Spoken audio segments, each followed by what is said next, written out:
My name is Andrea Erickson. I'm the Managing Director for the Global Water Funds for the Nature Conservancy. It is with great pleasure that part of my job is to help connect practitioners and people like yourselves. And what we're doing now with the Nature Conservancy is to try to connect what it is that we have learned and built here in Latin America, and with those experiences, build a global portfolio and a global water fund community. So stay tuned. In a couple of years, you'll all be invited to the Global Water Fund Summit, and we'll probably go to Africa, I think. So I will take a moment to introduce our speakers who have come a long way and are very, very important people in our lives, and I think you'll be really impressed with what they have to share. Just briefly, though, the Nature Conservancy's global program is dedicated to helping to build the community of practice for global water funds. We have already in the Nature Conservancy about 190 practitioners that are part of our network across the United States, Latin America, Africa, and now Asia as well. We did a little survey to find out what people thought this work is about. What are we trying to achieve together when we work on water funds? And what you're seeing here is our word cloud. These are the words that resonate with us across this entire network, working for people and for nature, for watersheds that will be healthy, and nature that will thrive, and that we will have sustainable communities, and that there will be water security for the people in those communities. And it's a very impactful mission, a journey that we're all on. So I just wanted to share a little bit of our internal vision of where we're going. What we have now already of a portfolio across the globe is most of it's here. Most of you are the leaders that have created this portfolio. But more and more we have sites in the United States. And we have one fund that has launched in Africa, and we'll hear about that experience today, and one that is beginning their process. And we are in process of developing funds in China, early days in Indonesia and in India, just thinking about where we might apply this tool to solve problems for people and nature in those communities. So we've got somewhere in the area of, I think, 25 funds totally, and another 47 that are in development. So this is kind of like mushrooms popping everywhere, just to imagine a world of water funds being created by local communities everywhere is kind of exciting to me. So one of our core roles is to help bridge communities of practitioners, knowledge management. So we're building a toolbox. There's a session tomorrow. I'll put in a plug for that to join us for that session, so we can show what it is that we're creating to help practitioners like yourself, but it depends on practitioners like yourselves to help build it and make it really robust and useful to people. So please join us tomorrow for that. We're working on some of the science of trying to think about where water funds can be most useful, where nature solutions will be most valuable to communities. So globally, where will we go next? I'll share with you that some of the places on the globe that most suffer from water insecurity when we think of community economic development is in Africa. On a per capita basis, it's the most important region to really focus. And on an absolute basis, we look at the economies of India, China, and Indonesia. Those economies are very heavily affected by water insecurity issues. And so it's one of the reasons that we want to take what you have all developed here and figure out how to apply that globally. But the most important work is always what's happening on the ground. And so we brought together today practitioners from that network of people around the globe. And our point and our purpose today is to share, because we're kind of proud of what's happening outside of this region, so that you know a little bit about what we're doing in different geographies. We're going to have a couple of presentations first by our presenters. We're going to do a panel discussion. There's going to be some work. We're going to bring you some of the challenges and ask you guys to help us figure out a couple of things, and also ask you to ask some questions and help us just learn from each other a little bit more. So I would like to introduce our panelists, and we're going in order of age of funds, if anybody's wondering how we sort of the pecking order of this. So, and they're in different stages. Some of them are ready to go, and some of them are just beginning, not even really in feasibility. So you'll know their pain of where they are in these very early days. So let me then please introduce first Laura McCarthy, who's here from New Mexico. She is our Rio Grande Water Fund director, leads that effort, and she works in 3 river basins in New Mexico. She's been with the Nature Conservancy for a long time, and before working in New Mexico in water funds, she was a senior advisor on fire policy, fire management at a national level for us. And you'll find out that that's very important in the story of New Mexico, thinking about fire and fire management and restoration of forests. Laura really enjoys building bridges. As you all know, this is a lot of hard work, building bridges across communities. She has her degrees from Bowdoin and Yale, and most recently was acknowledged by New Mexico's governors for excellence in environmental leadership in 2015. Mr. Eddie Joroge is the president of the Water Fund from Nairobi. This is kind of a long bio. Mr. Joroge is a very impressive leader in his community, and we're very honored that he's made this trip all the way from Nairobi. Makerere University is where he got his degree in biochem, so he's a scientist as a background, but has done a lot of work in finances, management, corporate governance over time. And as a private business individual, was invited to become the president and CEO of the company that is the Kenyan Utility Corporation, electric utilities, KenGen. So he did that from 2003 to 2013, over 10 years. He also served at the level of Africa, looking at utilities and electric generation across Africa, so he has a very regional perspective. Currently the chairman of the Nairobi Securities Exchange and does a lot of investment work now. Has some really interesting awards, and I'm sure I've never read this kind of award. So he has from the French government order of the National Order, French. Important for his work in generating power at the level of Africa. Just important dude. But here's some other ones that are really cool. The Elder of the Burning Star and the Chief of the Burning Star from the President of Kenya, also for his leadership in power generation and bringing power to Africa. Truly a really extraordinary individual. Very honored that he is a volunteer leader with us in our water fund in Africa. We're also very delighted that Louise Stafford is here from Cape Town, South Africa. Louise works in the city of Cape Town as a program manager from the Green Jobs, and we're delighted because she's a person that showed up at a TNC summit, got a little interested, and then just became a champion of this whole idea, even though it didn't look like it was her day job. She sort of just took this on and really moved forward with this idea. She's worked a lot in policy and strategic planning on green infrastructure projects and jobs and how they connect.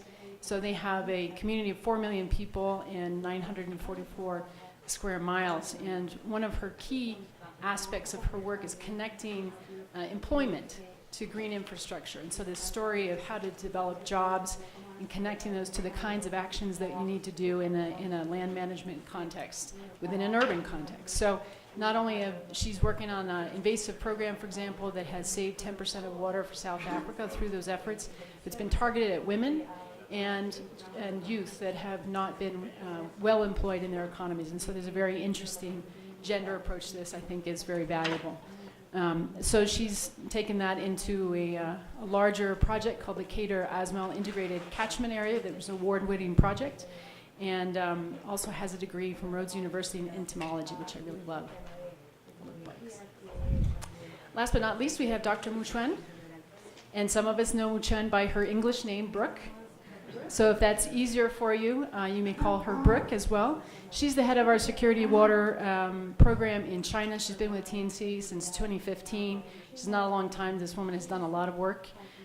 She helped us launch the China Urban Water Blueprint in China, which we just finished and launched in April, and is now leading our effort to think about our first pilot funds in China and how to also advance our partnership in accelerating this work in China in very interesting days to think about in such a different context in such a large country. She has a PhD in environmental economics and management from Peking University, and again, especially an interest in welfare effects of water pricing and policy. So please help me welcome this group of panelists. We're really excited.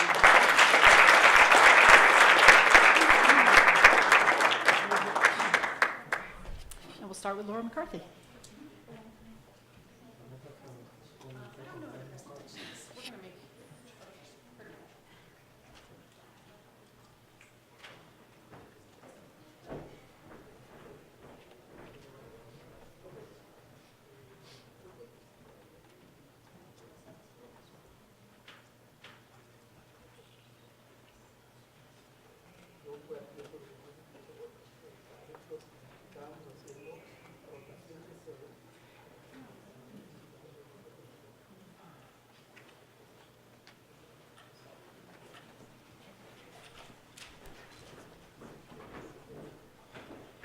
I'm going to be telling the story of the Rio Grande Water Fund that has its origins in 2006 when the Nature Conservancy had a meeting of its senior managers in Ecuador, and they toured the Quito Water Fund, which was then a few years old.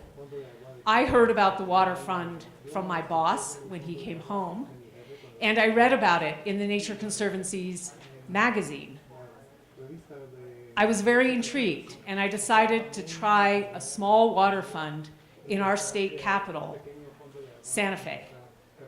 It's a watershed of only 17,000 acres, or 7,000 hectares, and it's been now operational since 2009.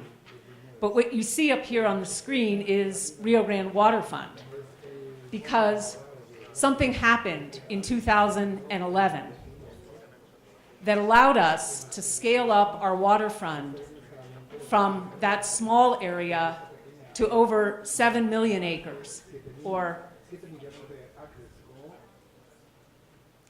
many hectares. I have to look at notes to do the translation. This was the Las Conchas fire. It burned in June of 2011, so almost exactly 5 years ago.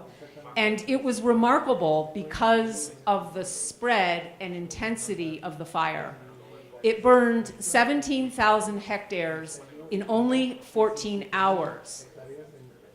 And it left behind a landscape that looked like this: 12,000 hectares of this kind of high severity burn, with, as you can see, nothing growing on it. This is actually a water problem. That's funny. I hope this starts.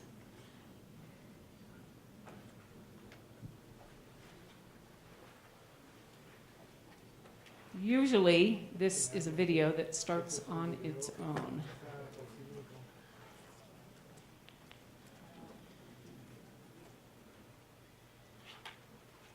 All right, well, you'll have to trust me. So let's go back and look at this. Imagine now 2 afternoons of thunderstorms, each one only about 3 centimeters of rain. But this is high in the headwaters, and the water has nothing to hold it back.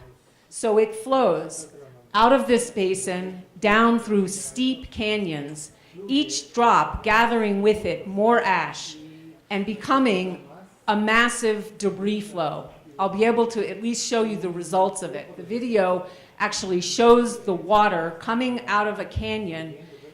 You can see it spreading out over agricultural lands. And it really was, we'd never really seen anything like it. This, just give it another try and see if it, oh, it will go, okay.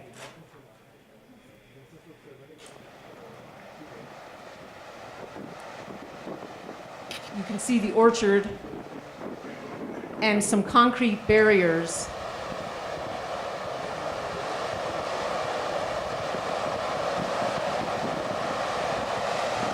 The barriers were set up by our national government, expecting that the water would stay contained within them, but you can see there was more than twice as much flow as they were expecting.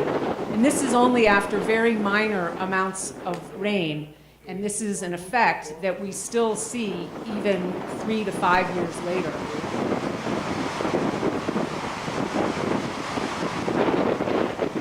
The camera then begins to turn downstream, and you'll start to see the confluence with the Rio Grande, which is New Mexico's largest river. Here's one of the buildings that was in the way. And now we have the confluence, the canyon coming in here, and this being the Rio Grande, which delivers water to more than half of our state's population and has water supply for irrigation districts and agriculture for about 80% of the agriculture in the state. This is a sediment plug that was not there before the flooding. And in fact, it's estimated to be 21 meters deep. So we have massive movement of material out of the headwaters down into the river that's the lifeblood of the state. This is the reservoir 2 kilometers downstream the day after, and here is a water sample. So you can see what our problem is. Now, the solutions. We do have great opportunities. Fire is natural in this ecosystem. This is what the forest should look like.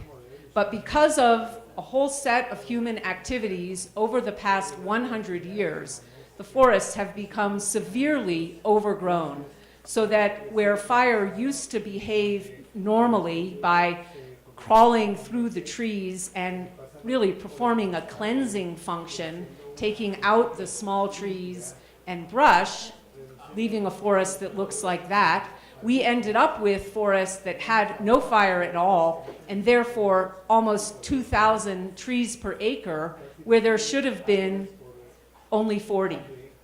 So our first strategy is on-the-ground restoration. And to do this, we cut and remove the overgrown brush and trees, which creates job opportunities and business development potential in our rural and mostly impoverished areas. And our third opportunity is around education and opportunity, working with the youth of our state as well as the adults. Because what we found is while people care about fire when it threatens them, everybody cares about water all year around. And that is how we can help to galvanize action. We work with very diverse partners. The mainstay of our effort is the kinds of people that we've brought together in rooms who really had never met each other. And we also are supported by tremendous staff. I'm sorry, don't get embarrassed, but I have to recognize them because our team is here all together. Jackie Hall, Steve Bassett, Ann Bradley, and Dave Gorey. And if you haven't met them yet, I hope you'll introduce yourselves and learn about the Rio Grande Water Fund. We have very clear objectives. We need to scale up the pace of restoration dramatically over where we are today. When we started this effort, we understood that around 3,000 acres or 1,200 hectares were being restored every year. But I already mentioned that that wildfire burned 17,000 hectares in less than a day. So you can see that our scale of activity was clearly mismatched. And that's where the Water Fund became the perfect tool for us, because it's a new mechanism. Nobody had heard of it. It was original. And it has as its mainstay the ability for us to bring people together in collaboratives, to help them coordinate their work, and most importantly, because this restoration work is extremely expensive, it allows them to coordinate their funding. No one agency can handle the amount of money that would be needed or provide the amount of money that would be needed, but working together, we can do it. So this is how we framed it. We are very results-oriented. So we set clear goals, 10 times the level of treatment over the baseline, $21 million of new funding per year, 600 jobs created, and 500 students to reach. We're now in year 2, so I can tell you where we are with meeting our objectives. We've come a long way. We've already scaled up the pace of treatment 3 times over what it was before there was a Rio Grande Water Fund. We've created 70 jobs and reached 500 students over 2 years.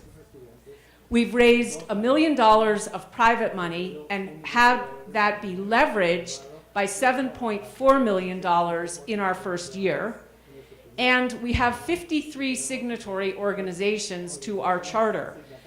They are very diverse. They range from the land and forest managers to the water managers, as well as the business sector with NGOs. These were very unusual partnerships for our region. So I'm going to wrap up by showing you an infographic that the Nature Conservancy's marketing team developed for us, and it really summarizes our story. We start with the snowpack. It falls in the mountains and provides very important source of water throughout the year as it melts. We thin the forests in order to have a more robust snowpack and to provide shade for the snow through the years. That in turn leads to water downstream for cities and for our economy, especially agriculture and recreation. It benefits fish and wildlife in the process and helps us address the high severity wildfire problem that is really our greatest threat to long-term water security. And that's my conclusion.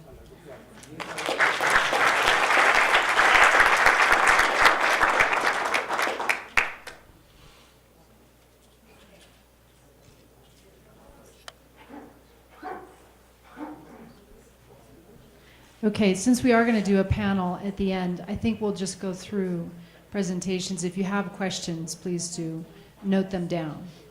So I'd like to ask Mr. Joroge.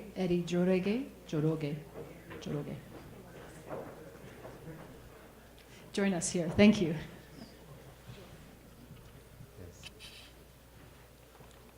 Thank you, Andrea. Before I start, actually, just a small correction. In terms of my bio. It's not a correction, actually. It's just that I retired as the chairman of the Nairobi Securities Exchange last week.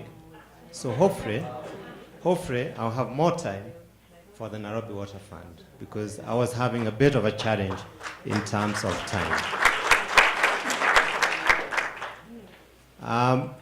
With that, I really would want to start, because I know we are pushed for time, so I'll not take too much time. But I thought maybe I should, for the sake of some of the people who may not know where Kenya is, just to tell you where Kenya is. Crosses the equator, crosses right across the country, and the size is about 580,000 square kilometers, which is about half the size of Colombia. 3/4 of the land is arid or semi-arid, and we now have 44 million people as opposed to Colombia, which has got 46 million people. Our GDP per capita is only 1,245, but it is growing, and also it happens to be the largest economy in East Africa. And Nairobi contributes 60% of the country's GDP and is the financial hub of East Africa and Central Africa. So, to talk about water and really the facts about Nairobi water, and I'm pleased to know that the managing director of the Nairobi Water Company is here with us. He'll be talking tomorrow. So I'm just really giving a very high overview of what Nairobi Water does. In terms of population, Nairobi has got a population of about 4.5 million. Again, as opposed to Bogota, which has got 6-7 million people. And then our water demand is 740 million liters per day. But our water supply from the two main treatment works is only 552 million liters per day, which means we have a 30% deficit, and this is growing with our growing population. The gap is a combination of the watershed yield and the infrastructure that is not sufficient. So that really sets the scene for where we found ourselves in 2010. So we have a growing demand for water. We haven't got sufficient water supply, and therefore, to quote Dave, who was here earlier on, we had a complex problem. It was not a complicated problem, it was a complex problem. And when you look at this, it's even worse. Most of the water comes from Mount Kenya. We are really looking at the upper Tana. The water comes from near the Mount Kenya, which is our highest mountain in Kenya. You have the forest. You then have the rain-fed farming before you tap the water for the Nairobi city. And after that, you have all the hydroelectricity dams. We have 5 power stations on a cascade, which supplies about 50% of Kenya's power electricity demand. And therefore, this is a very, very important watershed. And below that, you have some irrigation going on and then at the end you have the wetland as it goes to the Indian Ocean. So when you look at this, it really is a very, very important watershed, not just for the water supply for Nairobi, but also for the fact that it does supply 50% of our electricity need. And surprisingly, this area, again, just to emphasize the importance, Mount Kenya, or the Aberdares Mountains, has been declared a World Heritage Site, and where the water gets into the Indian Ocean is a Ramsar site. So really, in between is what we are dealing with, which is a very important area in terms of ecosystems and biodiversity. It has got some of the world's most iconic wildlife, and really is the driver of the Kenya's tourism and economy, and provides water for the nation and also the electricity. And so that's the area that we are talking about in terms of the watershed. It actually covers 2 of Kenya's 5 major water towers. And as I said earlier, we have a deficit of water. Kenya is actually a water deficit country.